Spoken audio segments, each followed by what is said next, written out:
The most powerful military on the planet is massing at Iran's doorstep. One aircraft carrier deployed, another is rushing to the region. Waves of fighter jets, guided missile destroyers, and naval armada of historic scale is settling.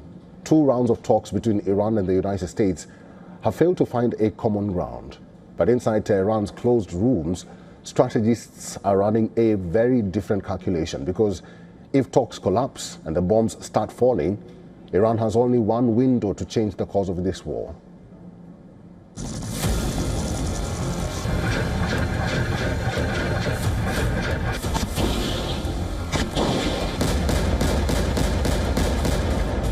For Iran's military planners, a war with the United States is not about endurance. It is about shock, speed, saturation. If the US strikes, Tehran's doctrine is brutally clear. Hit back immediately.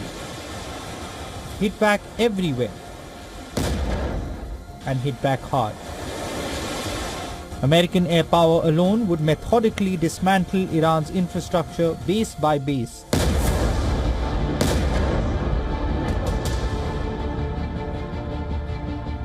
It's not easy to make a meaningful deal with Iran. We have to make a meaningful deal. Otherwise, bad things happen. But we have to make a meaningful deal. But winning, Iranian commanders have long argued, is not the point, and survival requires one devastating, coordinated opening blow before the Americans can establish air supremacy.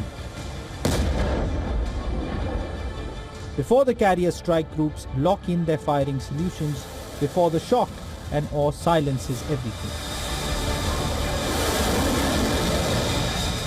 The horizon of the Iranian coast is crowded with the brute force of a superpower. The USS Abraham Lincoln is on station, and the world's largest aircraft carrier, the USS Gerald Ford, is slicing through the waves and fast approaching the region.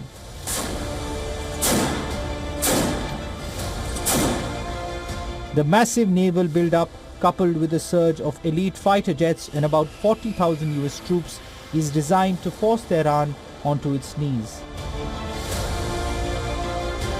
Washington's demands are absolute: zero nuclear enrichment and a total halt to ballistic missile development. But behind the closed doors of the Muscat and Geneva talks, the diplomacy is failing. The threats are rising. So what the president has been very clear with the Iranians, and actually I just talked to Steve Witkoff and Jared Kushner this morning about some of their negotiations, is the United States has certain red lines. Our primary interest here is we don't want Iran to get a nuclear weapon. We don't want nuclear proliferation. Iran is digging in. Supreme Leader Khamenei fires back with a chilling pledge. Iran's arsenal includes weapons capable of sending American warships straight to the seabed.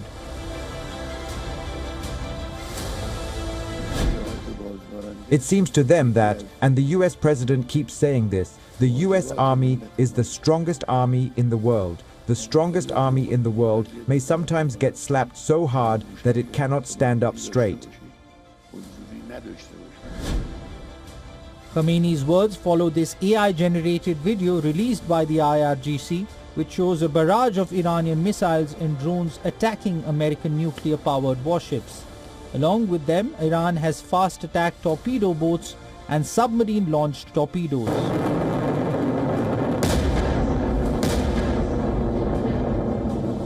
If the order comes, the Islamic Republic's strategy is not a slow burn, but a devastating immediate wildfire.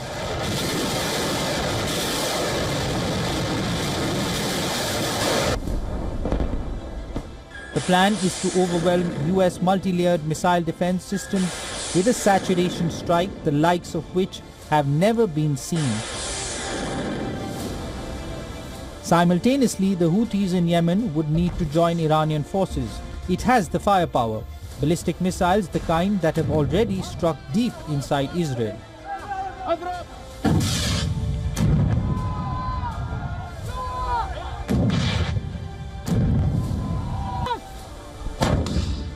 That second front would force the Americans to split their missile defenses, to divide their attention, to absorb blows from multiple directions at once.